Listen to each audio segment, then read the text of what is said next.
안녕하세요. 오늘도 사연살롱을 찾아주셔서 감사합니다. 저는 작년에 사기 결혼당해 5개월 만에 이혼하고 정신 바짝 차린 30대 후반 여성입니다. 직업은 바리스타이고요. 현재는 부모님 명의의 건물 1층에서 커피바를 운영하고 있어요. 지금은 나름 입소문도 나고 SNS에 홍보도 되어 바쁜 편인데 무엇보다 위치가 좋아 단골도 정말 많아요. 다들 하나같이 커피가 너무 맛이 있어서 다른 데를 갈 수 없다고 하시는데 바리스타인 저한테는 참 분에 넘치는 칭찬이죠. 그리고 제 입으로 말하기 좀 쑥스러운데 저는 건물주 딸이에요. 그렇다 보니 젊은 나이에 부모님 찬스로 제 가게를 차리게 되었는데요. 제가 이렇게 빨리 자리를 잡을 수 있었던 것도 부모님의 도움이 컸어요. 제가 참 어릴 때부터 부모님 말을 징글징글하게 안 듣던 자식이었거든요. 꼭 청개구리처럼 하지 말라고 하는 것만 하며 부모님 속을 썩였는데 그랬던 제가 공부를 열심히 했을 리가 없잖아요.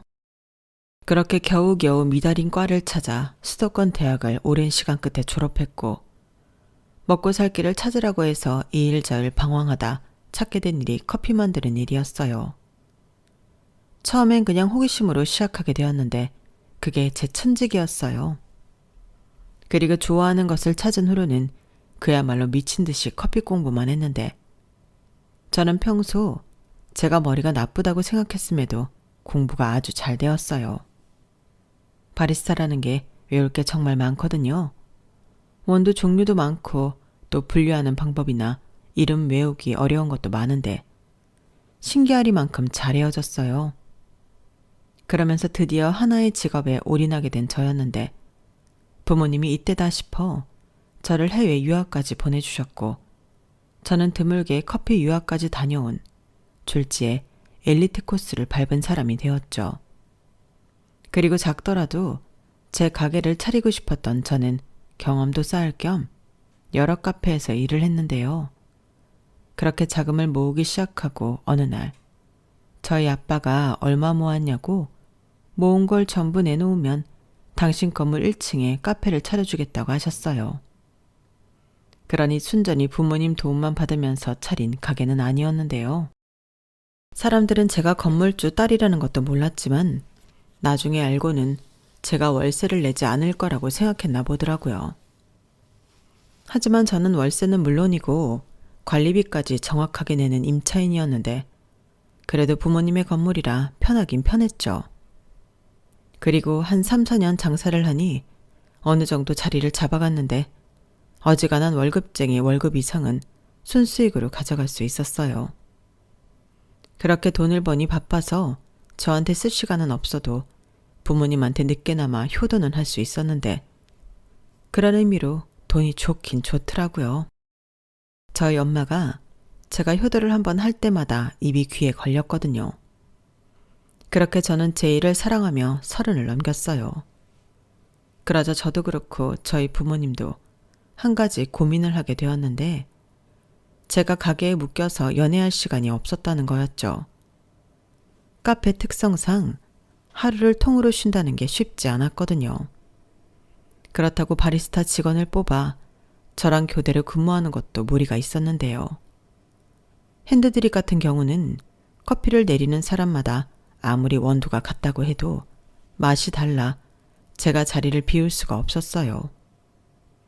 대신 에스프레소 기계로 내리는 커피는 직원이 있어서 커버가 가능했는데 제가 카페가 아닌 커피바를 고집하면서 더더욱 자리를 비울 수가 없었어요. 요즘은 오마카세 음식점처럼 커피도 오마카세로 진행하기도 하는데 그건 전적으로 제가 없으면 안 되는 거였거든요. 그리고 그렇게 커피 맛에 눈을 뜬 사람들은 전부 저희 가게의 단골이 되었는데 빌어먹을 전 남편도 그런 저의 단골이었어요. 더 정확하게 말해 같은 상가의 이웃이자 단골이었는데요. 전 남편은 저희 부모님 건물 가장 꼭대기층에서 영수 전문 학원을 운영하고 있었어요. 영어 강사는 여자분이셨는데 친구라고 했고 그 인간은 원장이자 수학 강사였는데 처음엔 둘을 연인 내지는 부부라고 생각했죠. 영어 강사님이 종종 남편 얘기를 하셨거든요. 손에는 결혼 반지도 있어서 당연히 부부가 운영하는 학원이라고 생각했는데 저희 아빠가 그 원장 총각이야. 남잔데 학원을 해서 그런가 싹싹하고 사람이 좋더라. 라며 웬일로 칭찬을 하시더라고요. 그래서 의외다. 하마터면 유부남으로 실수할 뻔했다. 속으로 그런 생각을 하고 있었는데 뜻밖의 화이트데이쯤에 그 인간으로부터 고백을 받게 되었어요. 말로는 쭉 저를 짝사랑해왔다고 하는데 제가 또 고백은 처음이라 두근두근했어요. 그렇다고 연애가 처음이라는 건 아니었는데 저는 좀 특이하게 제가 대시해서 사귀는 경우가 다였거든요. 보통 여자는 내가 좋아하는 남자를 만나기보다 나를 좋아해주는 남자를 만나야 행복하다고 했는데 그래서인지 제 연애의 끝은 늘 별로였거든요. 상대가 저를 두고 바람을 피웠다던가 금전관계가 복잡해 저에게 돈을 빌려달라는 남자도 있었는데 하나같이 좋았던 적이 없었어요. 그렇다 보니 연애는 담을 쌓고 살게 되었는데 가게까지 하고 있으니 더더욱 연애는 저랑 먼 얘기가 되었죠. 그런데 이렇게 뜻밖의 고백을 받게 될 줄이야. 저는 일단 그 인간에 대해서는 둘째치고 그 상황이 신선하고 반가웠어요. 게다가 제가 학교 다닐 때 제일 싫어하던 과목이 수학이었거든요. 창피한 이야기지만 중학교 때는 20점을 받을 때도 있었는데 저는 세상에서 가장 신기한 사람이 수학을 좋아하는 사람이었어요. 아니, 좋아할 구석이 하나도 없는데 그게 왜 재밌다고 하는 건지 다 천재이자 변태처럼 보였는데 그 남자가 수학을 전공해 수학을 가르치는 원장이라 하니 제 입장에서는 신기했죠. 그래서 그런 호기심 때문에 몇 번 이야기를 나눈 적이 있었는데 제가 너무 연애를 안 해서였을까요? 점점 그 남자가 호감으로 다가왔어요. 저희 부모님도 괜찮은 청년이라고 하고 무엇보다 저를 좋아한다고 하니 거리도 가깝겠다 만나보기로 했죠. 그런데 첫 만남부터 난관이었어요. 일단 그 남자 생긴 게 어려 보이긴 했는데 알고 보니 무려 저보다 6살이나 어리더라고요. 한두 살 어린 것도 생각해볼까 말까인데 6살이라고 하니 갑자기 제가 애를 만나는 것 같은 죄책감 비슷한 감정이 들었는데 다행히 30은 넘었다고 하더라고요. 그래도 저는 내일 모레 40인데 그 남자는 30대 초반이었고 이걸 만나도 되나? 고민에 빠졌는데 이미 제 안에 감정이 싹트고 있었기 때문에 없었던 일로 만드는 건 쉬운 일이 아니었거든요. 게다가 이 사실을 알게 된 친구들은 야, 네가 좋아서 꼬신 거 아니고 그 남자가 너 좋다고 한 건데 나이가 무슨 상관이야? 6살 어리면 감사합니다 할 일이지. 네 인생에 그 남자보다 더 좋은 남자 있을 것 같냐? 무조건 잡아. 이라며 하나같이 저더러 보기에 겨워 고민을 하고 자빠졌다며 저를 부러워했는데 친구들이 저렇게 말을 하니 신기하게도 저도 생각이 바뀌었어요. 그리고 남편은 자기는 나이 따윈 상관하지 않는다며 자기를 만나달라고 적극적으로 구애를 했는데 저도 제 인생에 이런 기회가 또 올까 싶어 눈 딱 감고 연상연하 커플이 되기로 마음먹었죠. 게다가 직장도 같은 건물의 1층과 8층이라니 이보다 더 좋은 만남의 조건도 없다고 생각했는데요. 지금 생각해도 그때가 멋모르고 가장 행복했을 때였네요. 연애도 이렇게 재미있을 수 있구나. 처음으로 연애다운 연애를 하는 느낌이 들었거든요. 그렇게 1년에서 2년으로 연애 기간이 넘어갔는데 제 나이도 있고 남편이 먼저 결혼 이야기를 꺼냈어요. 솔직히 마다할 이유가 없어서 좋다고 냉큼 승낙했는데 저희 부모님도 엄청 좋아하던 기억이 납니다. 그리고 남편 집에 인사를 갔을 때도 큰 어려움은 없었는데요. 남편한테는 홀 시어머님과 공교롭게도 저랑 동갑인 시집간 누나가 있었어요. 그리고 남편은 시아버님과 둘이 살고 있었는데 그래서인지 살림도 엄청 잘하더라고요.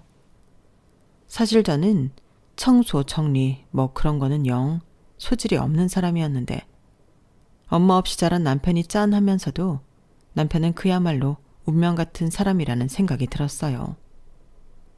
신이 있다면 저를 위해 맞춤형 남편감을 보내주셨다고 생각할 정도로 저는 남편에게서 저에게 없는 장점을 많이 발견했는데 그래서 더 남편을 좋아하는 마음이 컸어요. 그러니 결혼하고 싶은 마음이 더 컸는데 이렇게 꼴랑 5개월 살고 이혼할 줄 알았다면 애당초 만나지도 말 것을. 저는 제 미래도 모른 채 평생 이 남자랑 행복할 줄 알고 결혼식 첫날 혼인신고까지 해버렸죠. 저는 그게 제 발목을 잡는 일인 줄 몰랐어요. 그런데 결혼식을 올리고 신혼여행까지 잘 다녀온 뒤 곧이어 제 결혼 생활에는 이상 신호가 잡히기 시작했어요. 결혼하고 2달이 되었을 때였는데 저희 친정아빠가 그러시는 거예요. 왜 양서방은 지난달도 그렇고 이번 달도 월세랑 관리비를 아직 안 내니? 무슨 일 있어? 라고 하시는데 저는 솔직히 깜짝 놀랐어요. 남편한테 학원이 힘들다든가 무슨 일이 있다는 말을 전혀 들은 게 없었거든요. 그래서 제가 확인해 보겠다고 말씀드렸고 곧장 남편 학원에 올라가 남편한테 월세와 관리비 이야기를 했는데 남편은 깜짝 놀라며 저에게 말했어요. 저는 하도 깜짝 놀라길래 월세 내는 걸 깜빡해서 그러나 했더니 남편은 전혀 다른 의미로 놀란 거였어요. 뭐? 장인어른 건물인데 내가 월세랑 관리비를 내야 해? 나는 사위잖아. 라며 황당하다는 듯 말을 하는데 저야말로 남편의 말에 황당 그 자체였죠. 친딸인 저도 월세랑 관리비며 다 내고 있는데 사위가 뭐라고 그런 특혜를 준답니까?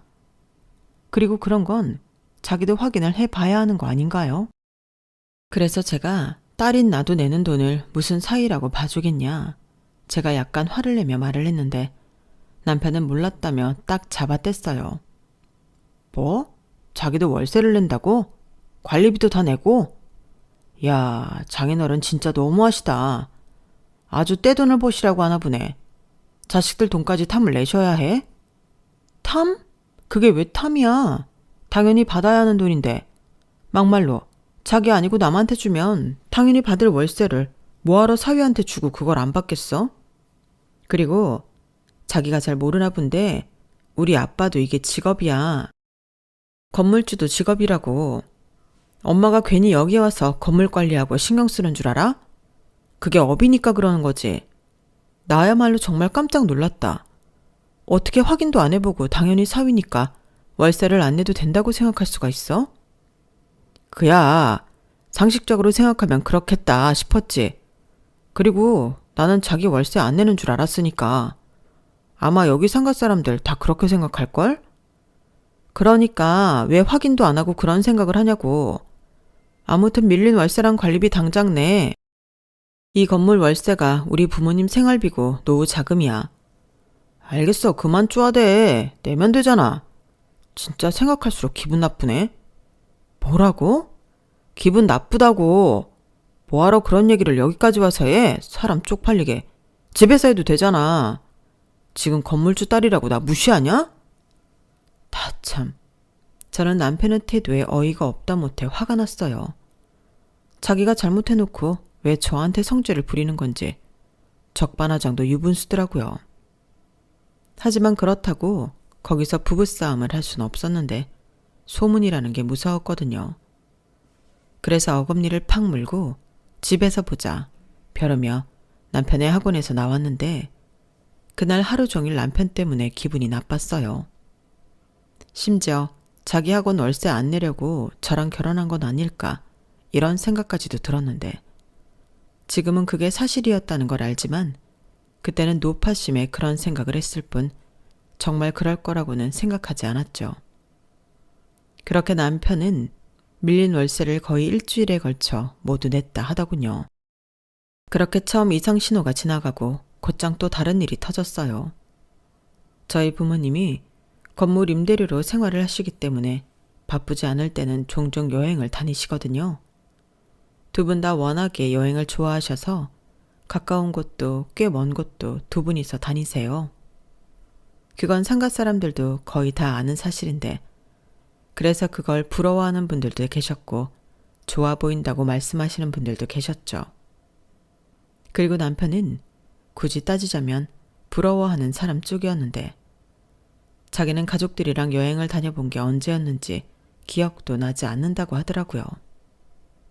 보통의 가족들은 있는 그런 추억이 없다며 살짝 얼굴이 어두워졌는데 그 모습이 딱해 보였어요.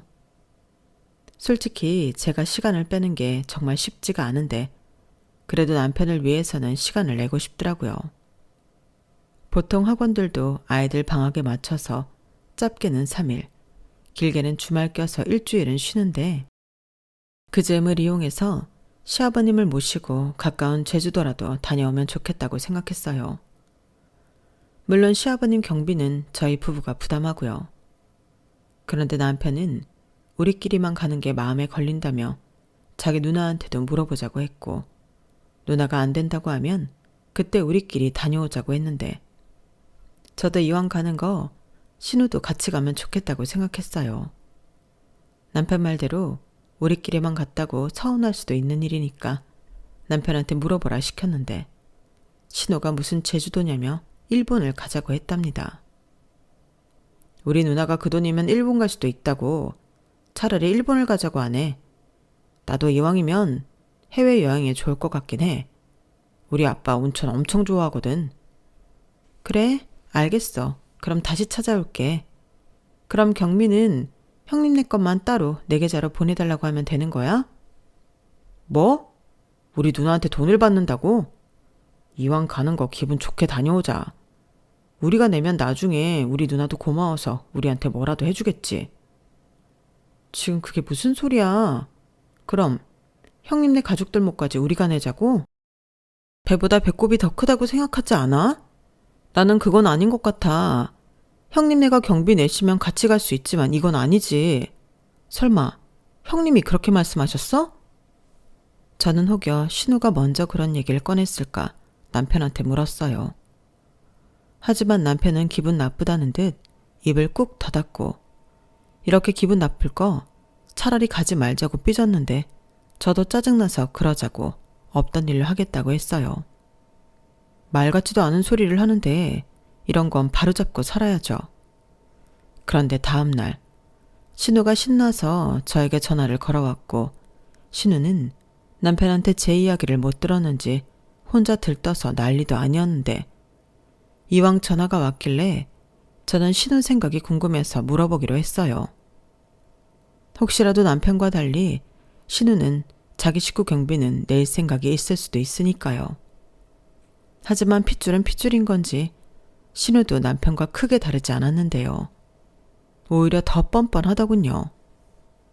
저기 형님, 제가 어제 그이한테 들었는데 제주도보다는 일본이 낫다 하셨다고. 요즘 제주도 물가 장난 아니라잖아. 그럴 바에는 일본을 가지. 우리 아빠 온천도 시켜주고. 네, 저도 뭐 일본 나쁘지 않은데 그럼 경비는 어떻게 하실 생각이세요? 경비? 무슨 경비? 여행 경비요. 형님네도 식구들 다 가시는 거잖아요. 그야 그렇지. 누군 가고 누군 안 갈 수 없으니까. 근데 그거 올케가 내는 거 아니었어? 나는 그런 줄 알았는데. 제가요? 에이, 형님도. 아버님 경비는 몰라도 형님네 식구 경비까지는 어렵죠. 혹시 그이가 그랬어요? 제가 낸다고? 아니, 그건 아닌데 나는 올케가 먼저 이야기했다고 하니까 그런 줄 알았지. 그리고 우리가 내 식구긴 한데 애들이잖아. 애들은 좀 싸지 않나?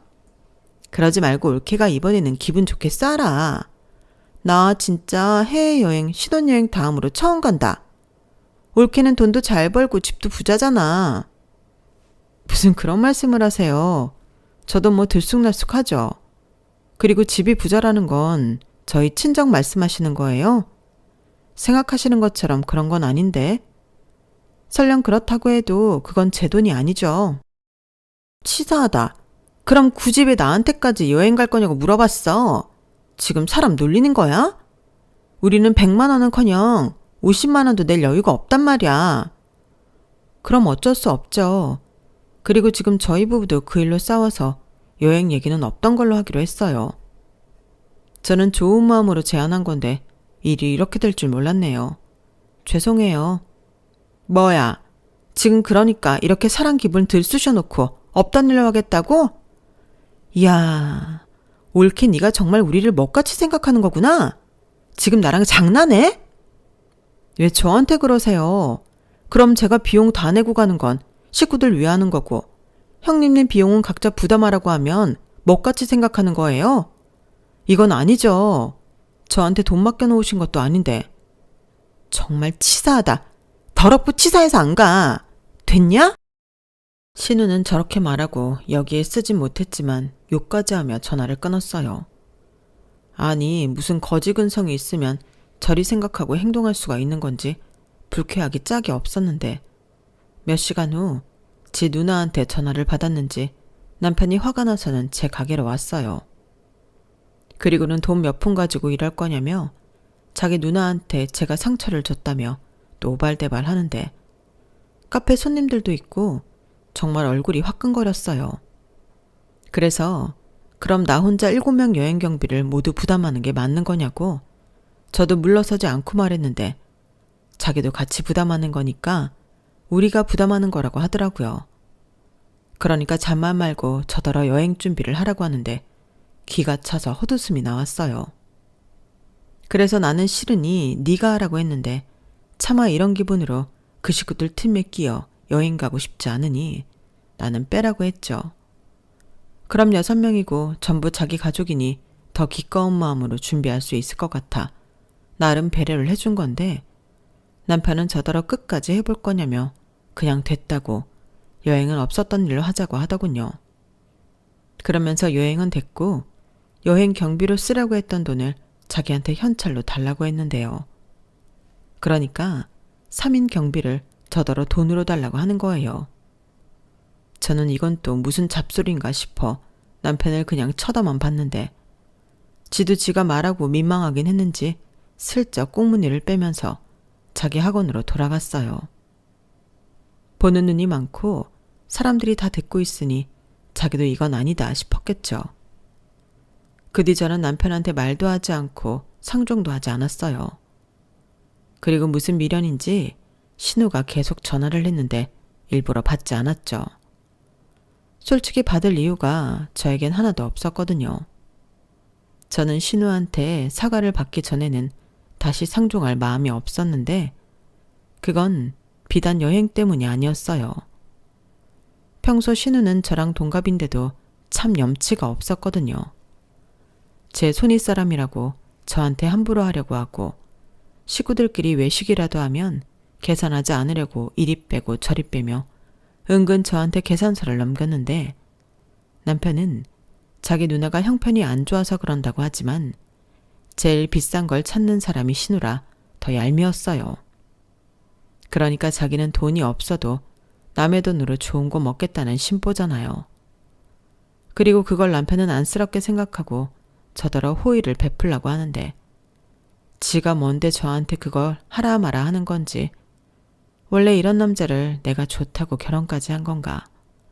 그때부터 제 마음이 심란하기 시작했죠. 결혼하니까 순전히 지 식구만 챙기려 하는 못된 놈이더라고요. 결혼 전에는 그렇게 저랑 저희 부모님한테 잘 보이려 몸에 좋은 거라고 선물 공세도 하고 자처해서 아부도 떨더니 결혼하고 사이가 된 후부터는 지가 뭐라도 된 듯 상가 사람들한테도 살짝 으스대기도 했어요. 저나 저희 부모님이나 그런 인간 분유를 딱 싫어하는데 제가 선택해서 결혼까지 한 남자가 저러고 있으니 이걸 어떻게 해야 할까 고민이 많았어요. 심지어 이젠 저한테까지 자기 가족들에게 잘 보이고 돈 쓰며 호의를 베풀라고 시키니 한 번쯤은 뒤집어 엎더라도 남편과 단판을 지어야겠다고 생각했어요. 그런데 이게 참 쉽지가 않았는데 여행은 결국 그렇게 물거품이 되었고 그 이후의 사건으로 저는 이혼을 결심하게 되었어요. 그때는 웬일로 시아버님이 당신이 사겠다며 외식을 하자고 연락을 주셨는데 아마 저는 말하지 않았지만 남편한테든 신우한테든 여행 이야기를 들으셨을 수도 있겠다 생각하고 있었거든요. 그래서 민망해서 저도 연락을 잘 드리지 못했는데 시아버님이 저리 먼저 연락을 주시니 저도 살짝 긴장하긴 했어요. 하지만 따지고 보면 제 잘못이 아니었기 때문에 시아버님 말씀에 알겠다고 했고 그날 당일 알려주신 식당으로 갔는데요. 거기엔 형님네 부부도 와 계셨어요. 아이들은 근처 친한 집에 맡기고 왔다고 했는데 딱 보니 시아버님이 저랑 형님을 화해시키려고 자리를 만든 것 같더라고요. 솔직히 마주하고 싶지 않은 사람이라 달갑지는 않았는데 시아버님이 애써 만든 자리를 망칠 수는 없어 저는 조용히 최대한 신우랑 거리를 두고 앉았어요. 뭐 따지고 보면 남편하고도 사이가 그닥 좋지 않았기 때문에 그냥 그 자리 자체가 저에겐 가시방석과도 같았는데 그래도 이게 며느리의 숙명이거니 생각하며 참고 냉동 삼겹살만 열심히 구웠어요. 솔직히 그런 자리를 만들어주셨다고 해도 자기 딸한테 저더러 사과시키는 게 아닌 이상 저더러 좋게 풀고 넘어가자 뭐 그런 자리일 것 같아 저는 필요 없는 말은 전혀 하지 않고 있었는데 시아버님이 그날따라 약주를 많이 드시더라고요. 남편도 덩달아 마시다 보니 술이 취했는데 참고로 저희 남편은 술이 약한 사람이었어요. 그래서 한두 잔만 마셔도 얼굴이 벌개지고 반변 정도 마시면 사경을 헤매며 자는데 그런 사람이다 보니 금방 취해서 제 옆에서 졸기 시작하더라고요. 그에 반면 신우는 술이 센 편이라 시아버님이랑 주거니 받거니 하는데 저는 남편도 취해서 잠이 들고 자리가 불편도 하니 이만 가겠다고 최대한 분위기를 망치지 않으며 말씀드렸어요. 그런데 시아버님이 자기가 할 말이 있는데 가긴 어딜 가냐며 저더러 있으라고 하셨고 저는 시아버님도 꽤 취한 것 같아서 다음에 술 깨시고 이야기하시는 게 좋겠다고 말씀을 드렸는데 술 취한 사람들이 그렇잖아요. 자기는 안 취했다고요. 그러면서 본격적으로 이야기를 하시기 시작했는데 도무지 무슨 말씀을 하시고 싶은 건지 모를 정도로 우왕좌왕 하셨어요. 그렇게 아무 말 대잔치가 벌어졌고 저는 듣는 둥 마는 둥 어서 빨리 지치시길 기다리고 있는데 그러다 이야기가 전혀 엉뚱한 쪽으로 흘러가기 시작했어요. 갑자기 여행 이야기를 꺼내시면서 저한테 실망했고 하시는데 결국엔 그 얘기를 하려고 저를 불렀구나 하는 생각이 들더라고요. 그래서 이 얘기를 또 해야 하나 속이 답답해졌는데 시아버님의 말씀은 거기서 끝나지 않으셨어요. 너는 말이야. 친정도 잘 살고 돈도 잘 번다면서 어떻게 애가 너만 생각하냐? 너만 잘 먹고 잘 살면 그만이야. 너는 부모 잘 만나서 건물주 딸이고 우리 애들은 부모 잘못 만나서 이러고 사는데 내가 참 자존심이 상해서 죽을 것 같다. 듣자 하니 니네 부모님은 그 상가 건물만 있는 것도 아니라지? 오피스텔인지 뭔지도 하나 있고 아파트도 하나 있다며. 그거 남들한테 세 주고 아주 앉은 자리에서 돈을 긁어 모으니 얼마나 좋아. 그렇게 돈도 많은 사람이 사돈인 나한테 어쩜 그러실 수가 있지? 나도 아파트에 살아보고 싶은데 나 월세 사는 거 모르시니? 이런 말씀까지 하시는데 저건 또 무슨 헛소리인가 인상이 팍 구겨지더라고요. 그러자 이때다 싶었는지 신우가 아빠 옳게 좀 봐. 제 인상 썼어. 우리를 아주 개무시한다니까? 나는 건물주 딸이라고 해서 통도 크고 돈도 팍팍 쓸 줄 알았는데 우리가 속았어. 라고 하는데 하마터면 앞에 있는 컵을 신우 면상에 던질 뻔했어요. 아마 시아버님이 계시지 않았다면 이미 벌써 제 손에 그 스테인리스 컵이 들려있을지도 모를 일이었는데 시아버님의 말씀은 결국엔 저희 친정엄마 명의의 아파트에서 공짜로 살고 싶다는 이야기더라고요. 세상에 어쩌면 이렇게들 식구들이 똑같을 수가 있을까. 속은 건 그들이 아니라 저였는데요. 신우 말을 듣고 저는 확신했어요. 이 사람들은 저 하나 호구 잡아서 팔자를 고치고 싶은 거더라고요.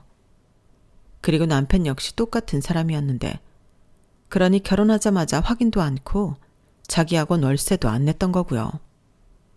그런데 제가 자기들이 생각한 그런 사람이 아니니 오히려 약이 오른다는 거였는데 상황 파악이 끝나갈 즈음에도 시아버님의 주사는 계속되었죠.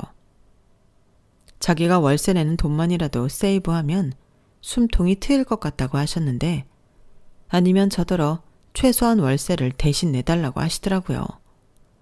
그 정도는 해줄 수 있는 거 아니냐고요.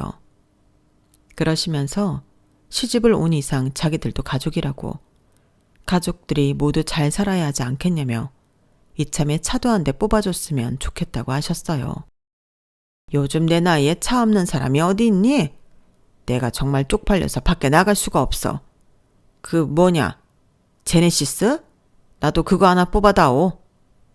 그래 올게. 이왕 뽑는 거 우리 아빠 풀옵션으로 뽑아줘라. 여행도 못 가는데 차라도 하나 있으면 드라이브라도 다닐 수 있지. 가까운 데는 다녀볼 수 있고. 그래, 내 말이 그 말이야. 여행도 엎어진 김에 평생 여행 그걸로 퉁친다고 생각하고 나 그 차 뽑아줘라. 그리고 하는 김에 용돈도 좀 두둑하게 챙겨주고 건강검진? 그것도 1년마다 좀 시켜주고 그래. 내가 건강하게 살아야 니들도 편하지. 안 그러냐? 저는 시아버님의 말 같지도 않은 주사에 한마디도 하지 않았어요.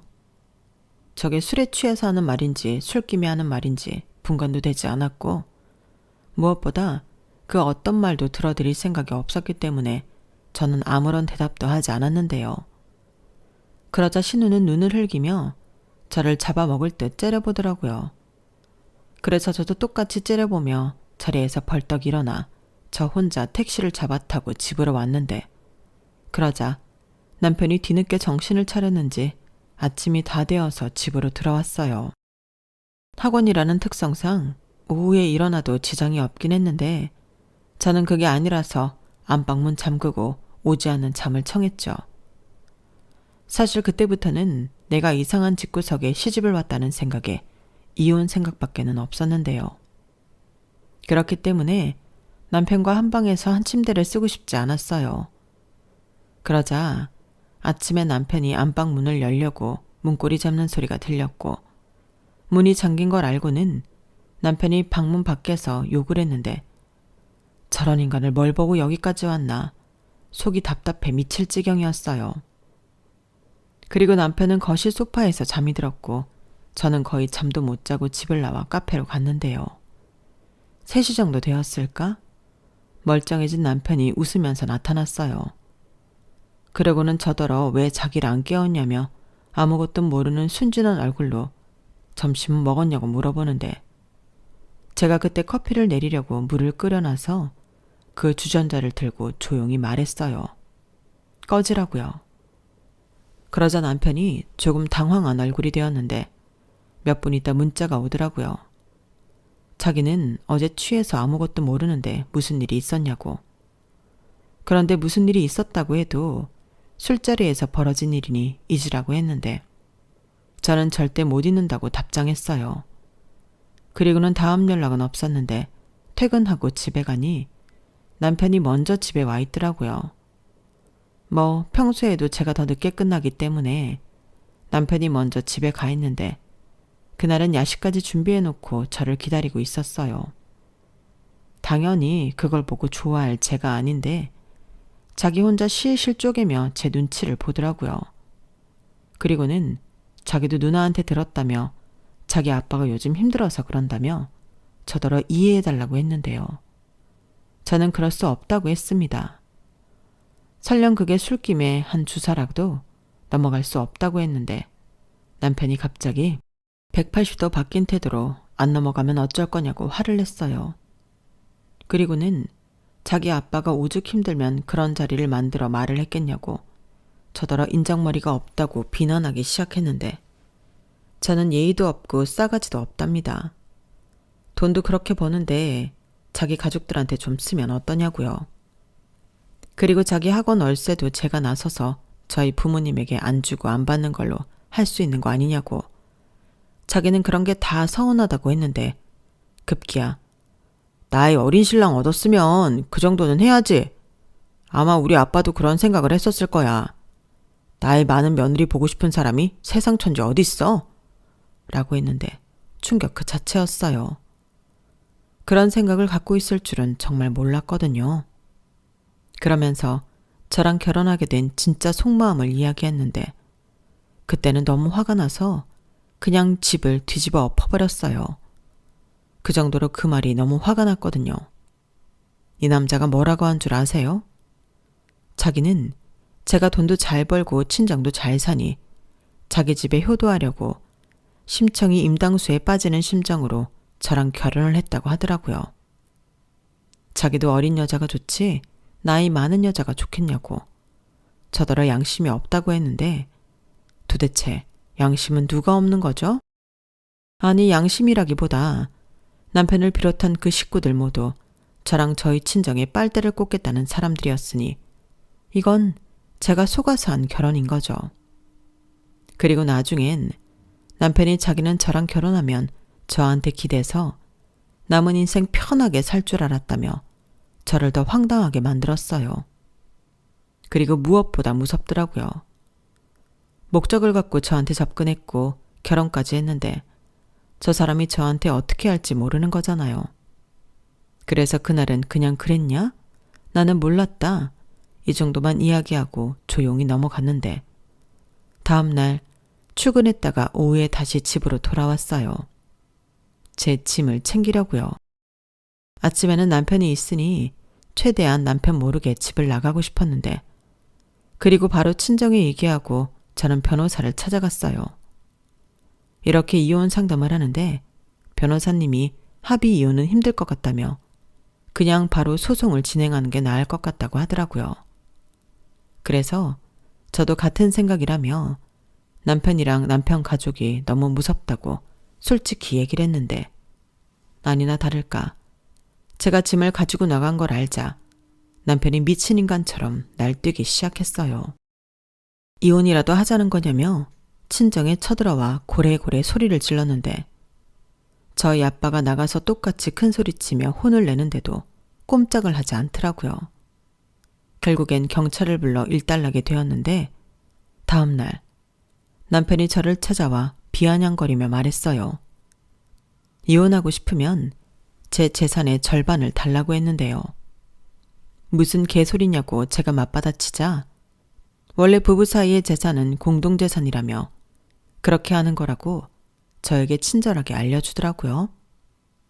그래서 그러냐고 제대로 알아본 거 맞는지 한번 확인해 보라고 했는데 남편은 자기 말이 무조건 다 맞다고 우겼어요. 그래서 그럼 네 말이 맞으니 너도 법으로 하라고 제가 이혼 소송 준비하고 있다는 사실을 알려줬는데요. 순간 남편의 얼굴 색이 싹 변했어요. 그러고는 나의 어린 남자 꼬셔 결혼해놓고 단물만 빨아먹고 버렸다며 저를 음해하기 시작하는데 정말 미치고 환장하겠더라고요. 그래서 저도 이판사판이라 어디서 어린 놈이 그딴 못된 것만 배웠냐고 인생 그따위로 살지 말라고 평생 해보지도 못한 누나짓을 했는데 남편은 두고 보자며 나갔어요. 그리고는 지도 변호사를 구하러 다닌 것 같았는데 그렇게 소송이 시작되었죠. 하지만 워낙에 결혼 생활도 짧고 남편과 남편 가족들이 저한테 한 짓들이 악질이었기 때문에 소송 자체는 어렵진 않았어요. 하지만 남편의 억지 주장과 거짓말에 제 인내심이 바닥이 났는데 경찰에 신고한 이력과 저희 가게에 찾아와 막말했던 것들이 증거가 되어 소송은 제 승리로 끝이 났어요. 그리고 판사님 앞에서 어찌나 전혀 다른 말을 하는지 정말 저 인간이 무서운 인간이라는 생각밖에 들지 않았는데요. 저를 오랫동안 짝사랑했다는 것도 그냥 오랫동안 타겟으로 노린 것 같더라고요. 그러니까 건물주 딸이라는 걸 안 그때부터 저를 꼬셔서 결혼하고 싶었던 거였어요. 그런데 지 생각처럼 안 되니 나중엔 자기 속을 다 까서 보여준 꼴이 되었고 그 때문에 저랑 이혼하게 되었는데 저희 아빠가 마침 그 학원 계약이 끝났다며 저더러 걱정하지 말라고 하셨어요. 계약은 진작에 끝났는데 보통 자돈 연장하니까 그냥 같은 조건으로 연장해 준 거라고. 하물며 사위 학원인데 당연히 그럴 생각이셨다고 하셨는데요. 이젠 그럴 이유가 없으니 쫓아내겠다고 하셨어요. 그러자 이런 낌새를 알아챈 건지 남편이 잘못했다고 빌기 시작했는데 그때 같이 학원을 하던 영어 강사 친구가 그랬어요. 남편이 원래 목표가 있으면 무서운 인간이라고요. 그리고 어지간해서는 포기할 줄도 모른다며 저더러 잘못 엮인 것 같다고 했는데 자기는 결혼도 그렇게 할 줄은 몰랐다며 이참에 남편과 손절할 생각이라고 하더군요. 친구가 저렇게 말할 정도면 정말 이상하고 무서운 사람이라는 건데 저는 이후로 더 강하게 나가기로 했어요. 원래 그런 사람일수록 자기보다 강한 사람한테는 쪽을 못 쓴다는 그 진리를 믿어볼 생각이었죠. 그리고 저희 아빠가 기어코 그 학원 자리를 빼라며 통보했는데 남편은 자기가 잘못했다고 기회를 준다면 저한테 평생 충성하고 자기 가족과는 영 끊고 살겠다고 필요하면 각서라도 쓰겠다고 했는데 어차피 이혼한 마당에 저런 말이 무슨 소용이냐고요.